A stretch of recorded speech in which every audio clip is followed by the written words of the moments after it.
प्यारे बच्चों, आप सभी लोगों का हमारे आरबी जायसवाल यूट्यूब चैनल में हार्दिक स्वागत है। आज के इस वीडियो में हम कक्षा 8 गणित मंथन इकाई 3 घनमूल के दक्षता अभ्यास पार्ट 4, जिसमें कि हम सवाल नंबर 5 के आगे हल करेंगे, पढ़ेंगे। इससे पहले कि सवाल नंबर 1, 2, 3 और 4 को हमने 3 पार्टों में पार्ट 1, पार्ट 2, पार्ट 3 में हल किया है, जिसका कि लिंक आपको इस वीडियो के डिस्क्रिप्शन बॉक्स में मिल जाएगा, जिसे आप क्लिक करके इस अभ्यास के इसके आगे वाले सारे सवालों को हल कर सकते हैं। अगर आप लोग हमारे यूट्यूब चैनल पर नए हैं, सब्सक्राइब नहीं किए हैं, तो सब्सक्राइब कर लीजिए और बेल आइकन को भी दबा लीजिए, जिससे कि आने वाले वीडियो का नोटिफिकेशन आपको प्राप्त होता रहे। और यदि वीडियो पसंद आए तो लाइक और शेयर जरूर करें। तो आइए अब हम चलते हैं सवाल नंबर 5। सवाल नंबर 5 कहते हैं कि उस ठोस धात्विक घन की कोर क्या होगी जिसे पिघलाकर 3 सेंटीमीटर, 4 सेंटीमीटर और 5 सेंटीमीटर कोर के 3 ठोस घन बनाए जा सकते हैं। यहाँ देखिए, ये कहते हैं कि एक ठोस घन है, एक ठोस घन है जिसे हम पिघलाकर 3 छोटे छोटे घन बनाते हैं, जिनकी भुजा 3 सेंटीमीटर, 4 सेंटीमीटर और 5 सेंटीमीटर है। तो उस घन की कोर क्या होगी? तो जाहिर सी बात है, इस प्रश्न में सीधे सीधे कहने का मतलब है कि जो बड़ा वाला ठोस है जिसको पिघलाकर बनाया जाता है, 2 छोटे छोटे घन बनाया जाता है, उसका आयतन और इन छोटे छोटे घनों का आयतन बराबर होगा। घनों का आयतन बराबर होगा। तो आइए यहाँ एक चीज आप जान लीजिए कि घन का आयतन का सूत्र होता क्या है। घन का आयतन का सूत्र भुजा पर 3 घात, यानी भुजा गुणे भुजा गुणे भुजा। वास्तव में जैसे घनाभ का आयतन होता है लंबाई गुणे चौड़ाई गुणे ऊंचाई, लेकिन घन में जब तीनों भुजाएं बराबर होती है, लंबाई चौड़ाई ऊंचाई, तो यहाँ भुजा गुणे भुजा बराबर भुजा पर 3 घात हो जाता है। तो घन का आयतन हो जाता है भुजा पर 3 घात और घन इकाई। अब देखिए, मान लीजिए कि जो बड़ा वाला ठोस है उसका एक कोर x सेंटीमीटर, मान लेते हैं कि उसकी एक भुजा क्या है, x सेंटीमीटर है। तो उस धात्विक घन का आयतन कितना हो जाएगा भाई? घन का आयतन भुजा तब 3 घात होता है और भुजा हमने x मान लिया, तो धात्विक घन का आयतन हो जाए x पर 3 घात सेंटीमीटर क्यूब। अब देखिए, उसका आयतन तो आपको मिल गया। अब देखिए, अभी आपको बताया है कि प्रश्न ये कहता है कि उस ठोस का आयतन जो है इन तीनों घनों के योग, आयतनों के योग के बराबर होगी। बस यही आप लगा दीजिए कि धात्विक घन का आयतन बराबर सभी घनों के आयतनों का योगफल। अब देखिए, धात्विक घन का आयतन आपको x पर 3 घात मिल गया, बराबर सभी घनों का योगफल, मतलब 3 सेंटीमीटर घन। अब 3 सेंटीमीटर घन का आयतन होगा 3 पर 3 घात सेंटीमीटर क्यूब। फिर 4 सेंटीमीटर घन का आयतन होगा 4 पर 3 घात सेंटीमीटर क्यूब। फिर 5 सेंटीमीटर घन का आयतन होगा 5 पर 3 घात, 5 पर यहाँ 3 घात सेंटीमीटर क्यूब। अब इनको अब जोड़ लीजिएगा। अब देखिए, 3 पर 3 घात लगाएंगे तो 3 त्रिका 9 त्रिक 27 हो जाएगा। 4 पर 3 घात लगाएंगे तो 4 का 3 बार गुणा, 4 गुणे 4 गुणे 4, तो 4 चौक 16, 16 चौक का 64 हो जाएगा। और 5 पर 3 घात लगाएंगे तो 5 गुणे 5 गुणे 5 बराबर 50, 25, 25 पंचे 125 घन सेंटीमीटर आपका हो गया। अब अगर इन तीनों को हम जोड़ते हैं तो देखो 216 घन सेंटीमीटर हमको मिल जाता है। कितना मिल जाता है? 216 घन सेंटीमीटर। जाहिर सी बात है कि x की यानी उस धात्विक घन का आयतन कितना होगा? 216 घन सेंटीमीटर होगा। अब देखिए, x पर 3 घात बराबर 216, तो x बराबर क्या हो जाएगा? 216 का घनमूल। ये 216 का घनमूल, और 216 का घनमूल तो बहुत बार आप निकाले हैं, एक बार यहाँ भी निकाल लेते हैं। देखिए, 216 को अगर हम 2 से काटते हैं तो 108 हो जाता है, 108 को 2 से काटते हैं तो 54 हो जाता है, 54 को 2 से काटते हैं तो 27 हो जाता है, 27 को 3 से काटते हैं तो 9 हो जाता है, 9 को 3 से काटते हैं तो 3 हो जाता है, और 3 को 3 से काट देते हैं तो 1 हो जाता है। और इस प्रकार से देखिए, यहाँ देखिए, एक त्रिक 2 का बन गया और एक त्रिक 3 का बन गया। तो 216 का घन बराबर घनमूल क्या हो जाएगा? 2 गुणे 3 और ये बराबर 6। तो वही x बराबर यहाँ क्या आ गया? 6 सेंटीमीटर। और ये यही धात्विक घन की कोर कितनी हो जाएगी? 6 सेंटीमीटर। और यही आपका उत्तर होगा। देखिए, ये सवाल नंबर 6। सवाल नंबर 6 कहते हैं कि 2 ठोस धात्विक घनों की कोरें क्रमशः 9 सेंटीमीटर और 10 सेंटीमीटर हैं।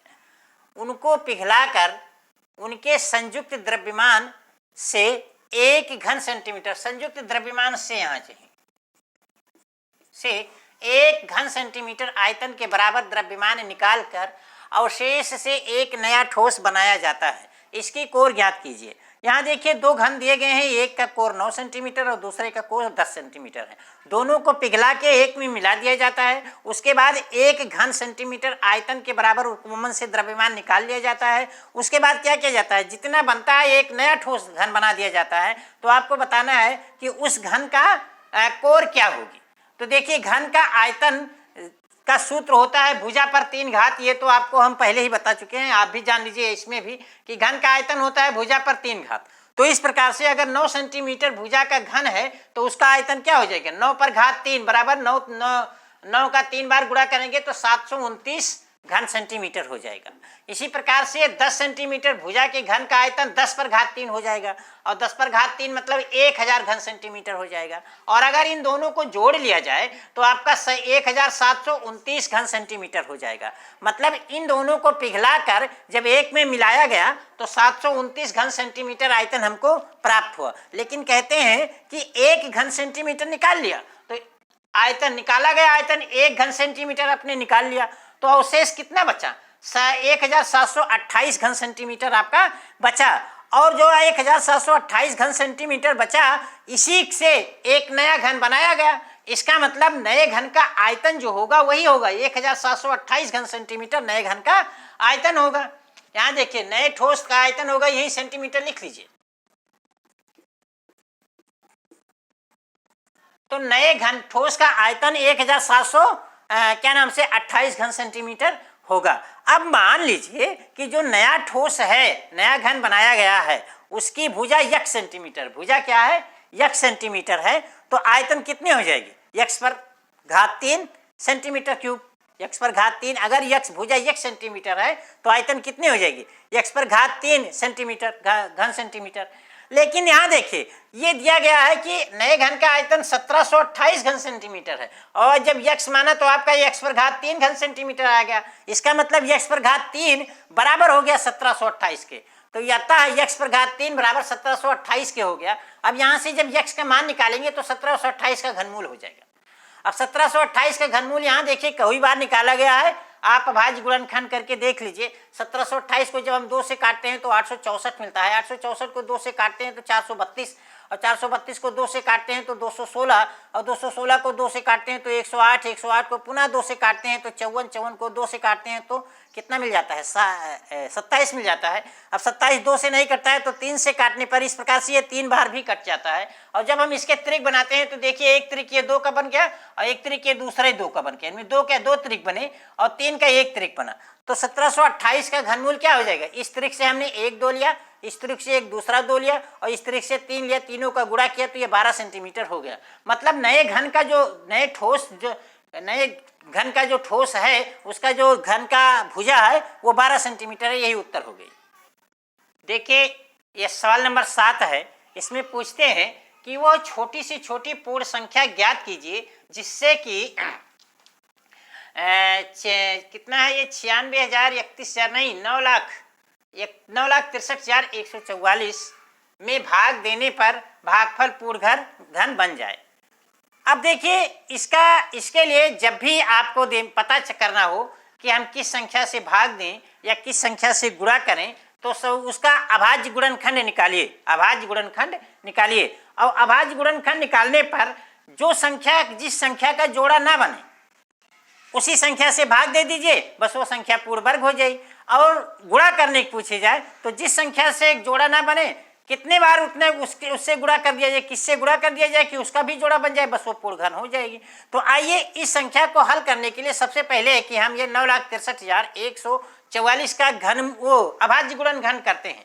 तो अभाज्य गुणनखंड करते हैं तो सबसे पहले देखिए 2 से कटता है तो हम 2 से काट देते हैं। अब ये 2 से काटने पर देखिए 4,81,572 मिलता है और पुनः जब इसे हम 2 से काटते हैं तो 2,40,786 मिलता है और 2,40,786 को पुनः अब ये 2 से देखिए नहीं कट रहा है।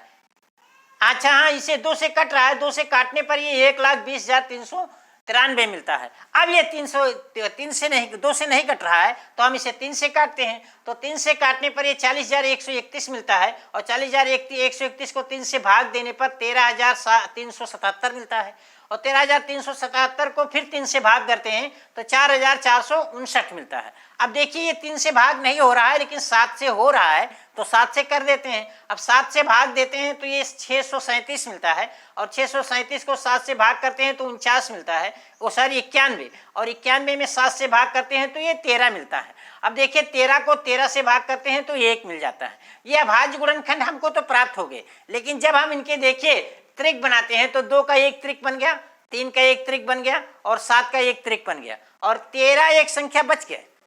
इसका त्रिक नहीं बना, इसका त्रिक नहीं बना। इसका मतलब अगर ये 13 इसमें से भाग दे दिया जाए, 13 ये ना आता, इन अभाज्य गुणनखंडों में ये 13 ना आता, तो 13 ना आता तो ये संख्या क्या होती? पूर्णघन होती।